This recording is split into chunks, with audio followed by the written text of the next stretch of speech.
She's the four-time Emmy-winning former co-host of NBC's Today Show, probably best known as the co-host of Live with Regis and Kathie Lee. She's author of a new book, The Jesus I Know, Honest Conversations and Diverse Opinions About Who He Is. I sat down with her recently in Tennessee to talk about faith, her life, her amazing career. Here's part 2 of my interview with Kathie Lee Gifford. I want to circle back with Regis about the secret of this relationship that you all had. And just doing this so long, I have to ask the question because I've always wanted to know. Did you clear topics in the morning? You never called or talked before the show? Ever. Never? We never saw each other before the show on purpose. You came in, did your makeup in separate rooms, in separate and hit rooms, the floor together. And showed up at the same time and not knowing what the other person was going to talk about or anything. We never had a writer. There was no intro script, nothing. No. For that whole segment. 15 No, minutes. we were a local piece of slime show and proud of it. That's what we called ourselves, the local piece of slime show. We were a local show, and we wanted to stay that way. We made a pact when we signed, and I joined him on the local show. It's called The Morning Show in New York at WABC. We said, Regis, we made a pact. We'll never go national. We'll never be syndicated unless they just put us up on a satellite and we get to be us. If the suits come along and think they can make something that's working beautifully better, and basically they ruin it. It's like politics. They've got a better way to scramble an egg. But they didn't mess with you all. Because we wouldn't do it. We refused to sign until they said, okay. They wanted Regis to get rid of the New York papers. Yeah, he would hold He up the said papers. no. Yeah. And everybody's watching from around the world go, oh, it's the New York papers. Right. The very thing that worked, they were trying to make us more, accessible. No, let us be who we are. Let us talk to one another. Let us razz one another. Right. Let me be able to say, oh, Reg, and him go, do you believe this woman? And it worked. And when I first started with him, we went for like 6 minutes for our opening or something like that. Within weeks, within months, we were 23 minutes. Wow, was it that long? Of talking to one another before one commercial break without any writers at all. Never had a writer till the day that I left the show. Wow. Let me ask you about that. Why did you leave the show? Really? Why did you leave the show? Because I'm an artist. I was not a talk show host by nature. I'm an artist. And my dreams of writing films and being in films and acting in films and writing music. And I was writing, by that time I had done Broadway, a Sondheim show, and it was life transforming for me. I'd turned down Broadway before when Julie Andrews had asked me to take over for her in Victor Victoria. Victor Victoria. Why did you turn that down? Because my daughter was 1. Oh, too little. I told Mary Poppins, I can't. My daughter's 1, and she'll never be 1 again. Wow. And she said, Kathie, I respect that. I had to make those kinds of choices when my children were young too. And she goes, you'll never regret choosing your children. She said, the times you don't are the ones you regret. And I knew that. By the time Carol Burnett asked me to do the Sondheim thing with her. Putting it together. Good, you've done it. I saw it. I'm not doing my homework. I saw it. I also saw Scandalous. How many people can say that? My Broadway show that I wrote and produced. Which is fantastic. Oh, thank you. That was Tony nominated. I know. It lasted 3 weeks, and then the hurricane and some people that hate Jesus on Broadway made sure it didn't go any further. That took me 13 years. I don't know how you even mounted that show because of the content. I thought, how did she get that here? Well, how did she get it here? I knew they were going to come after it when I saw it. Yeah. But, I mean, and it's a conflict. It's not exactly, I mean, this isn't the Mother Teresa story. I mean, no, this is a woman was with blood and guts and warts. And I said, that's what the Bible is all about. Bible doesn't clean up people's stories. Right. It tells them. The only perfect life you'll ever find in the Bible is the only one that's ever been lived, and that's Jesus. Everybody else. And look what they did to him. And look what they did to him. What they did to your Broadway show. But then again, it's still, I mean, it was Tony nominated. Yep. And Carolee Carmello should have won the Tony that year. She was really good. Not to put down anybody else's performance, but she gave the most powerful performance I've ever seen a woman give on Broadway. So you left Kathie Lee and Regis and Kathie Lee. I like your billing. know you like that billing. You left that show because you wanted to pursue these other. That was the main reason, because I knew I was running out of. I was bored.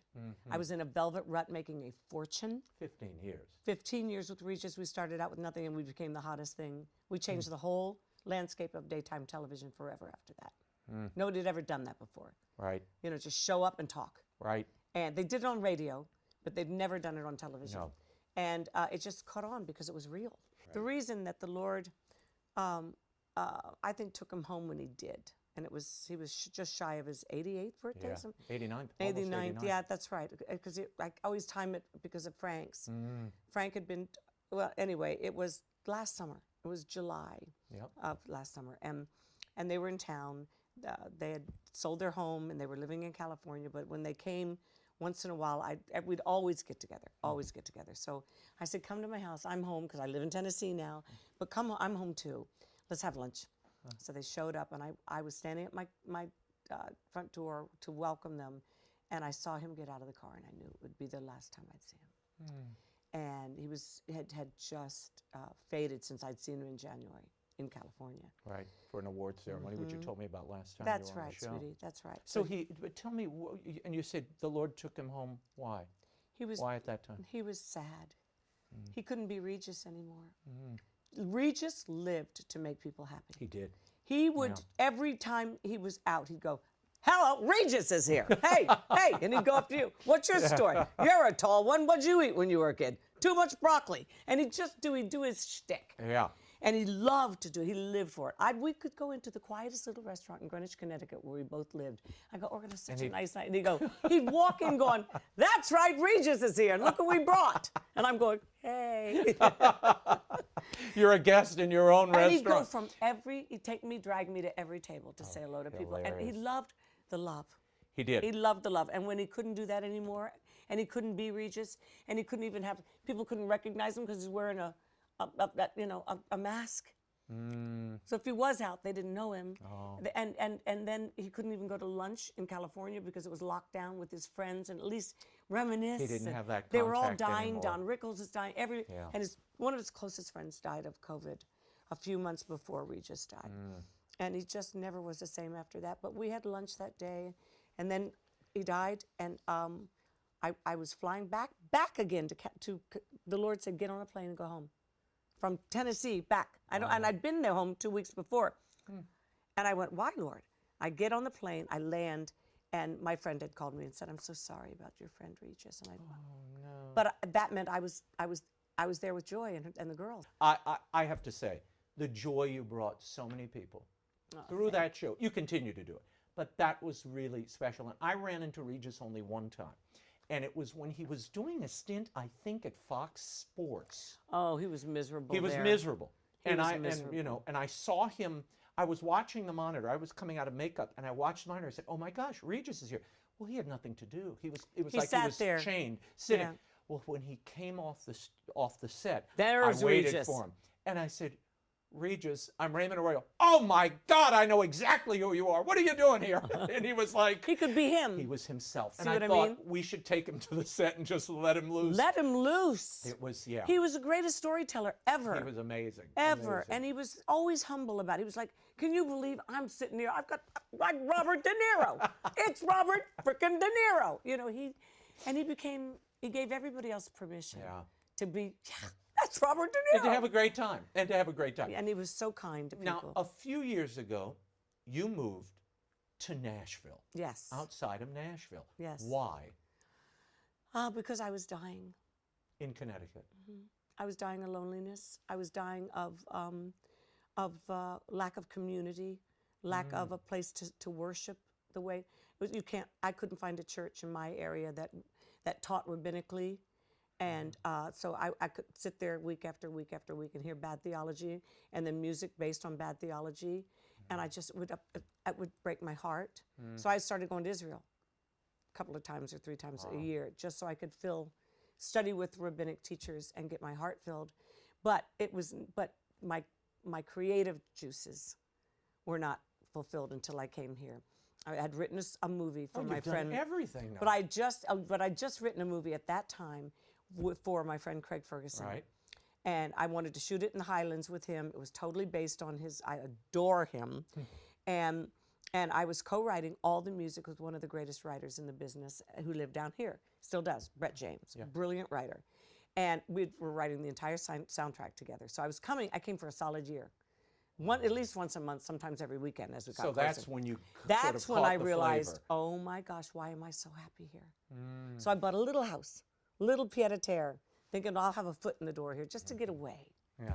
I was here for less than a month, and I said, Mama's got to move. Mama needs to. Literally, I was dying of loneliness. Yeah.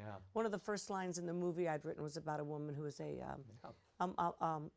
she was a widow, and she's talking to her husband's ashes, and she goes, I love you, Fred, and I always will. But I got to make new memories, or the old ones are going to kill me.